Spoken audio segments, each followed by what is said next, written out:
అందరికీ నమస్కారం అండి. తెలుగు స్టోరీ బుక్ ఛానల్కి స్వాగతం. ఈరోజు నేను మీకు వినిపించబోతున్న కథ నీడ కాదు తోడు.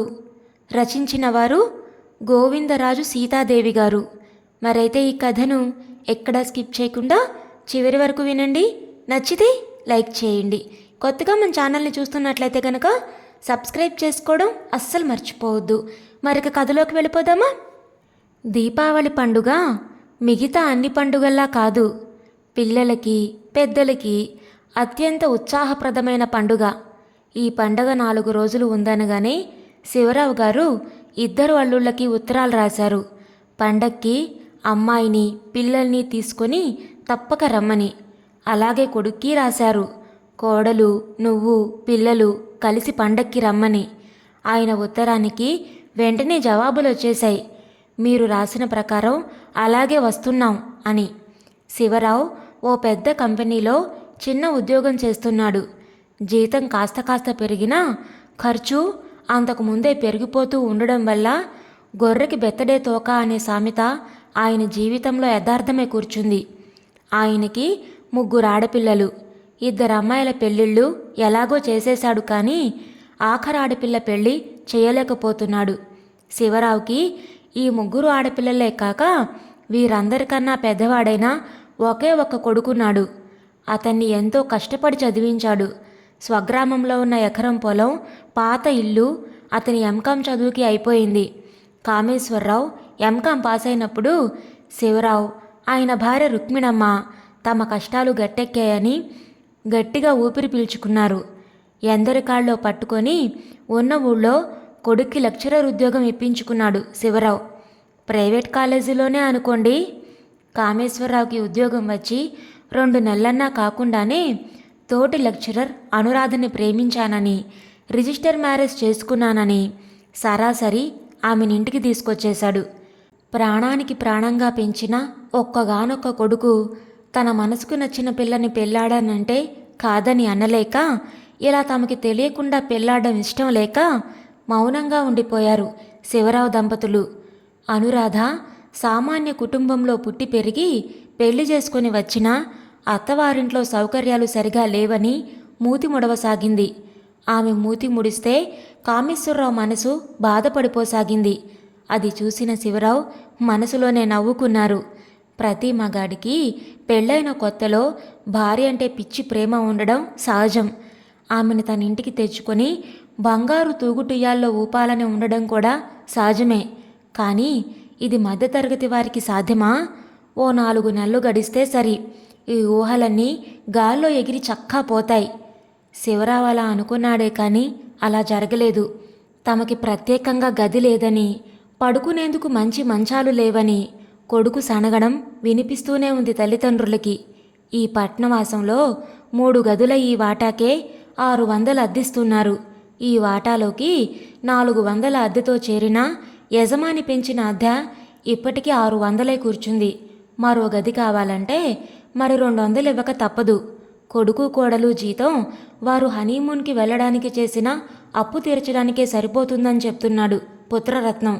పోనీలే, ఆ అప్పు తీరిన తర్వాత కాస్త ఇంటి ఖర్చుకి చన్నీళ్లకి వేణీళ్లు అనుకుని ఆశగా ఎదురు చూడసాగింది రుక్మిణమ్మ. 3వ జీతం అందుకుంటూనే కొడుకు చల్లగా చెప్పాడు, అమ్మా, నాకు అనుకి కాలేజీ చాలా దూరం అయింది, అందుకని అక్కడికి దగ్గరగా ఉన్న ఇల్లు చూసుకున్నాం. రుక్మిణమ్మ గుండెలో రాయిపడింది. వేరు కాపురమా? ఆవిడ కళ్ళు నీళ్లతో నిండుకున్నాయి. ఊళ్ళోనే కదమ్మా, వారం వారం వస్తూనే ఉంటాను. ఇలా అంటున్న కొడుక్కి ఏం చెప్పగలదు? భర్త ఇల్లు చేరగానే ఈ విషయం చెప్పి కళ్ళు తుడుచుకుంటూ, వాణ్ణి వెళ్ళొద్దని చెప్పకూడదు అంది. వద్దు, వెళ్ళాలని వాళ్ళు అనుకొని ఒక నిర్ణయానికి వచ్చినప్పుడు మనం ఆపడం మంచిది కాదు. నువ్వు బాధపడకు.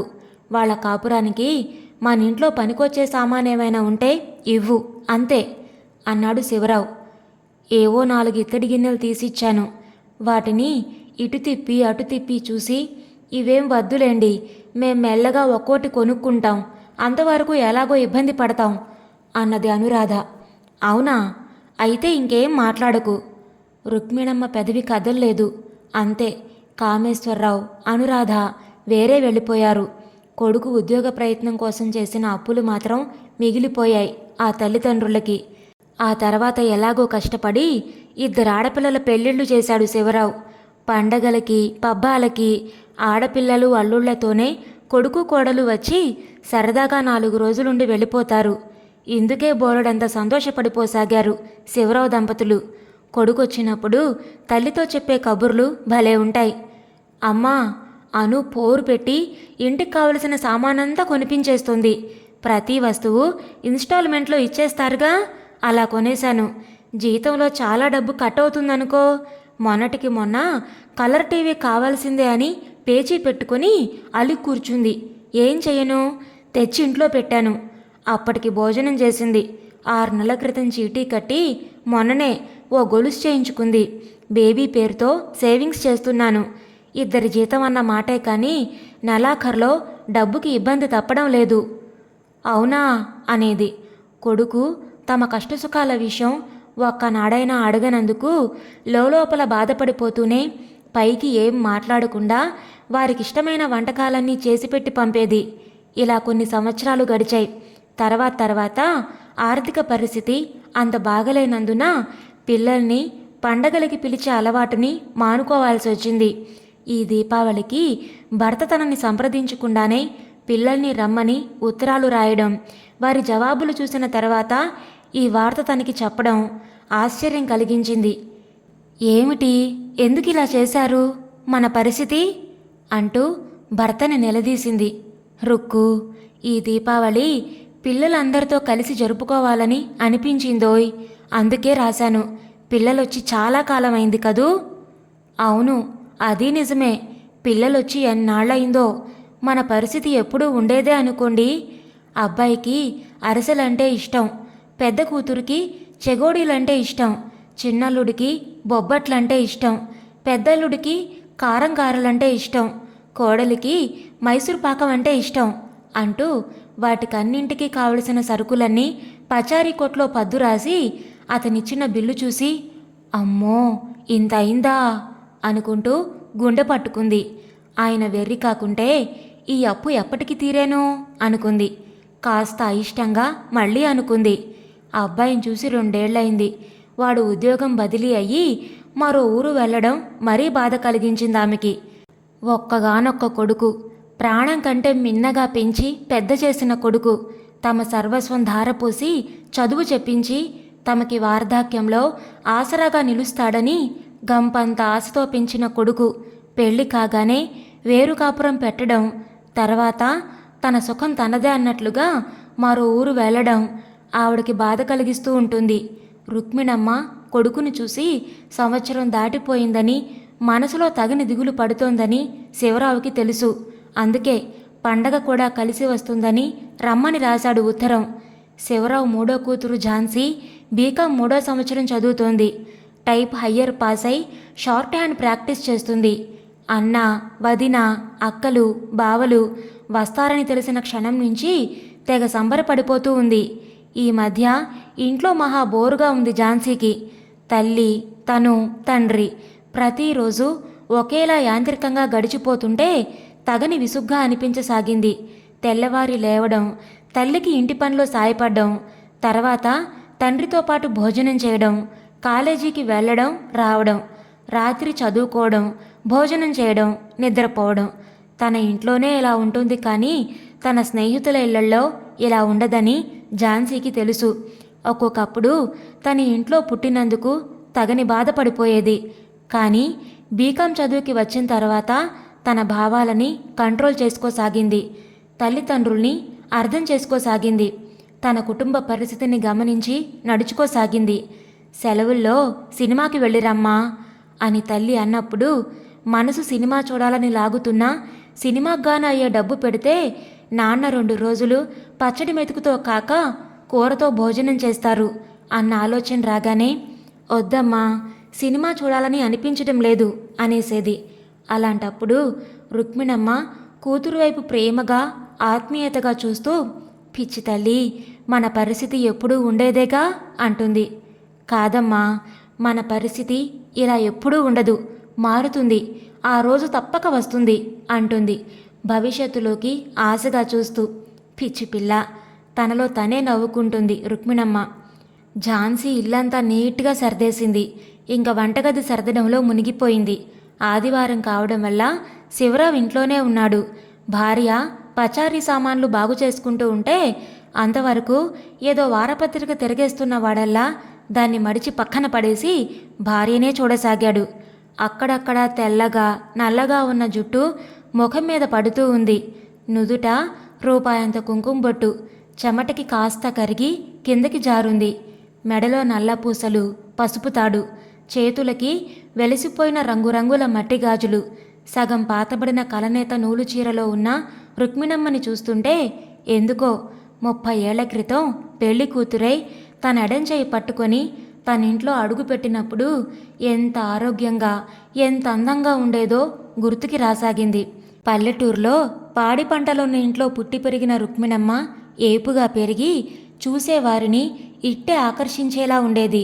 కాపురానికొచ్చిన తర్వాత సంసారంలో కష్టం సుఖం అనుభవిస్తూ ఉంటే ఆ హుషారు క్రమంగా తగ్గి గృహిణిగా, హుందాగా, తన అర్ధాంగిగా ఇప్పటి వరకు తలలో నాలుకలా మెసులుతూ ఉన్న భార్య వైపు చూసుకుంటూ ఏదో తెలియని సంతోషాన్ని, సంతృప్తిని పొందుతూ తనని తాను మరిచిపోతున్న శివరావుని ఎందుకో తలెత్తి చూసింది రుక్మిణమ్మ.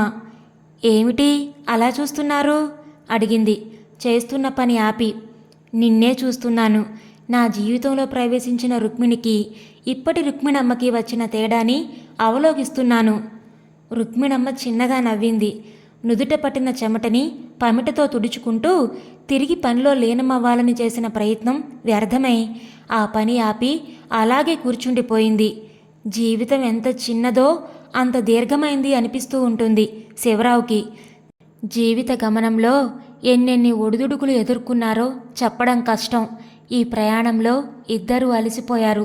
విశ్రాంతి కావాలని శరీరము, మనసు అప్పుడప్పుడు మొండికేస్తున్నాయి. అయినా ఆ మొండితనాన్ని ఓ మొట్టికాయ వేసి లేని శక్తిని తెచ్చుకొని ముందుకు సాగిపోతున్నారు. కర్తవ్య నిర్వహణకి గాను. దీనికి అంతం ఎప్పుడు అన్న ప్రశ్న అప్పుడప్పుడు ఆయన మనసులో కదులుతూ ఉంటుంది. జవాబు మాత్రం దొరకదు. ఏమిటి ఇవాళ ఏదో కొత్తగా ఉన్నట్లున్నారు? ఏం ఆలోచిస్తున్నారు? రుక్మిణమ్మ అడిగింది. శివరావు తన ఆలోచనలో నుంచి బయటపడ్డాడు. ఏం లేదు రుక్కు, రేపే కదూ పిల్లలందరూ వచ్చేది? అవును రేపే. వారందరినీ రమ్మని నీకు పని ఎక్కువ చేశాను. అసలే ఈ మధ్య నువ్వు త్వరగా అలసిపోతున్నావు. అయినా నీకు శ్రమ ఇవ్వక తప్పలేదు. అలసిపోతున్నాను అన్న మాట నిజమే, కానీ పిల్లలందరూ వస్తారన్న సంతోషంలో అలసట తెలియడం లేదు. కానీ డబ్బు ఖర్చునే మీరెలా సర్దుబాటు చేయగలుగుతారో అని భయంగా ఉంది. భయపడకు, అవన్నీ ఆలోచించకు. అలాగే. శివరావు లేచి పనుందంటూ బయటికెళ్ళాడు. ఝాన్సీ వంటగది సర్దుతూ పాడే పాట వినిపిస్తోంది రుక్మిణమ్మకి. ఝాన్సీ గొంతు బాగుంటుంది. ఏ పాటైనా ఒక్కసారి విన్నదంటే ఆ ట్యూన్ పట్టేస్తుంది. ఇంట్లో కూనిరాగాలు తీస్తూ ఉంటుంది. అలా పాడుతూ పనిచేయడంలో ఉన్న థ్రిల్ ఝాన్సీకే తెలుసు. మర్నాడు అన్నట్లుగానే ఇద్దరు కూతుళ్ళు, అల్లుళ్ళు, కొడుకు, కోడలు పిల్లలతో సహా వచ్చేశారు. ఝాన్సీ అందరికీ కాళ్ళు కడుక్కునేందుకు నీళ్ళిచ్చింది. సామాన్లు లోపల పెట్టింది. కాఫీ తెచ్చిచ్చింది. నాన్నగారేరమ్మా? కాఫీ తాగుతూ కొడుకు అడిగాడు. ఉదయం 10 గంటలకే స్నానం చేసి పనుందని బయటికెళ్లారు. భోజనం సమయానికి వచ్చేస్తానని చెప్పారు. మీరందరూ స్నానాలు అవి కానివ్వండి. అరుగో మాటలోనే వచ్చేశారమ్మా. ఝాన్సీ కేక పెట్టింది. శివరావు మెడలో దండతో, చేతిలో రాధాకృష్ణుల బొమ్మతో లోపలికి రావడం చూస్తున్న పిల్లలందరూ అలాగే నిలబడిపోయారు. ఏమిటిది అన్నట్లుగా ప్రశ్నార్థకంగా చూడసాగారు. ఆయన సరాసరి భార్య దగ్గరగా వచ్చారు. రుక్మిణి, ప్రతి మనిషికి జీవితంలో ఓ చిన్న పూలదండ వేయించుకునే రోజు ఒకనాడొస్తుంది. నాకిది ఈనాడొచ్చింది. ఆ అవకాశం ఎలా వచ్చినా నా ఈ దండలో భాగం పంచుకునే హక్కు నీకుంది. అందుకే ఈ దండ నీ మెడలో వేస్తున్నాను అంటూ తన మెడలోని దండ తీసి భార్య మెడలో వేశాడు. చేతిలోని రాధాకృష్ణుల బొమ్మని కూడా ఆమె చేతిలో పెట్టి ఆమె భుజం చుట్టూ చెయ్యి వేసి పిల్లల వైపు చూస్తూ, పిల్లలు, మీ దగ్గర కెమెరా ఉంటే ఒక్క ఫోటో తీయండర్రా అన్నారు. కొడుకు, కోడలు, కూతుళ్ళు, అల్లుళ్ళు నోట మాట రాని వారిలా బొమ్మల్లా నిలబడిపోయారు. కానీ మనవళ్ళు ముగ్గురు, మనవరాళ్ళిద్దరూ వారి దగ్గరగా వస్తూ చప్పట్లు చరచసాగారు. ఏమిటి ముసలాయనా అన్నట్లుగా ఎబ్బెట్టుగా చూడసాగారు అల్లుళ్ళు, కోడలు. నాన్నగారేమిటి ఇలా చేస్తున్నారు? కూతుళ్ళు గుసగుసలాడారు. ఇంత పెద్దవాళ్ళు అయిన తర్వాత జోకర్లలా ఇలా చేస్తున్నారేమిటి? కోడలు భర్త చెవిలో గొణిగింది. ఎప్పుడూ ఎంతో హుందాగా ఉండే తండ్రి తనని తాను మర్చిపోవడానికి కారణం ఏమై ఉంటుంది? ఆలోచించసాగాడు కొడుకు. ఎవరి ఆలోచనల్లో వారుండగానే రుక్మిణమ్మ మెడలో దండ తీసి మనవరాలి మెడలో వేసింది. ఏమిటండి ఇదంతా అంది. తర్వాత చెప్తాను, ముందు భోజనాల సంగతి చూడు, పిల్లలందరినీ రమ్మను. ఆయనందర్నీ కుశల ప్రశ్నలు వేసి బట్టలు మార్చుకొని వచ్చేశాడు. రుక్మిణమ్మ వడ్డంలో మునిగిపోయింది. కానీ ఆమె మనసులో లేదు.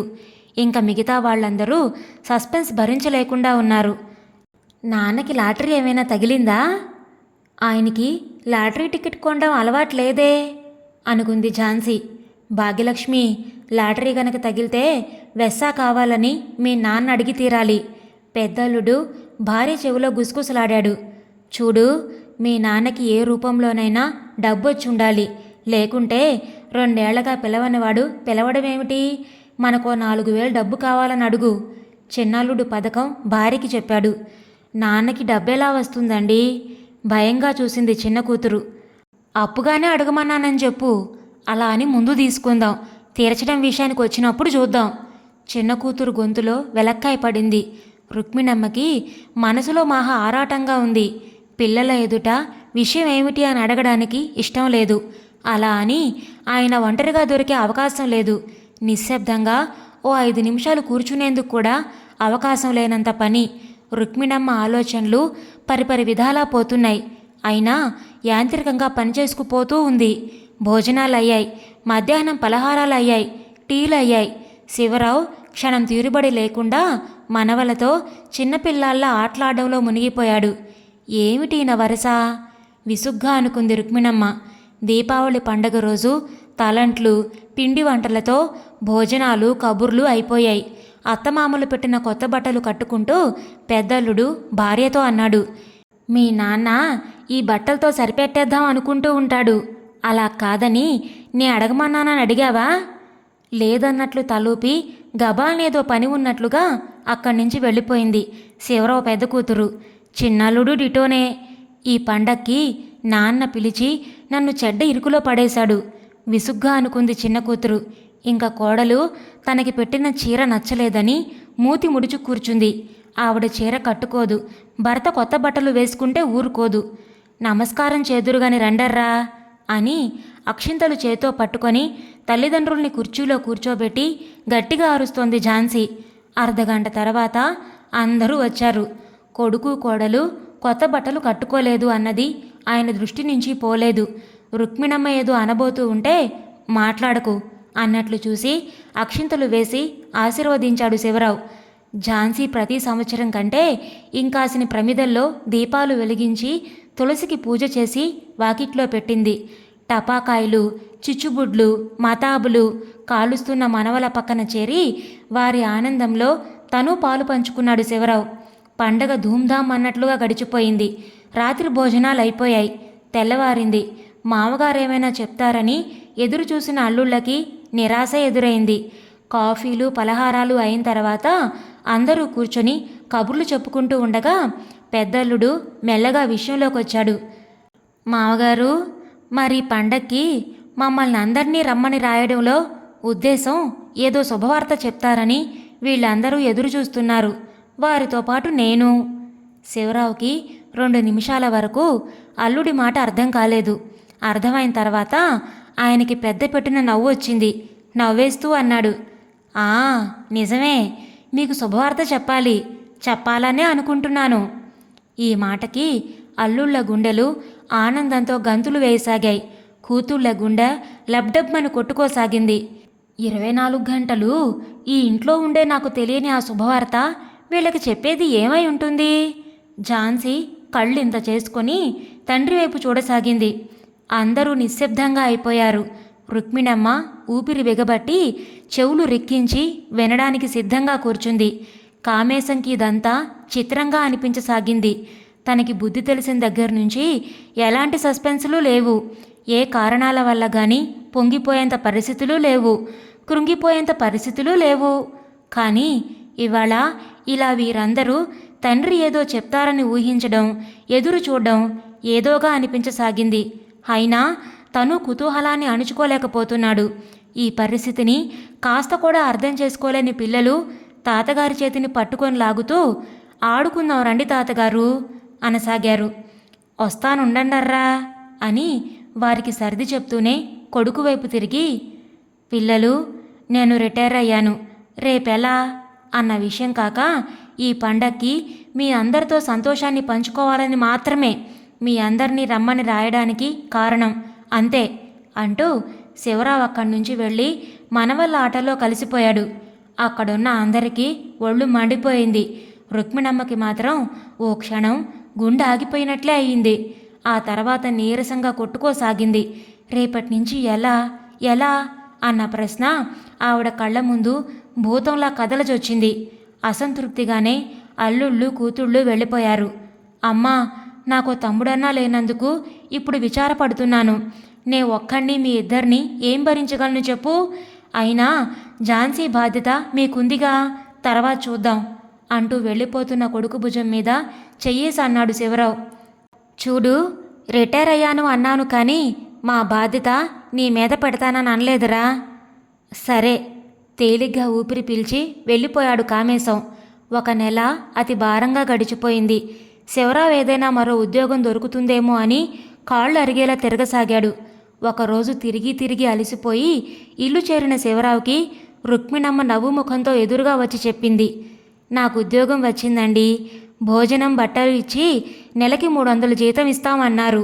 ఓ శ్రీమంతురాలైన వృద్ధురాల్ని ఆత్మీయంగా జాగ్రత్తగా చూసుకోవాలి.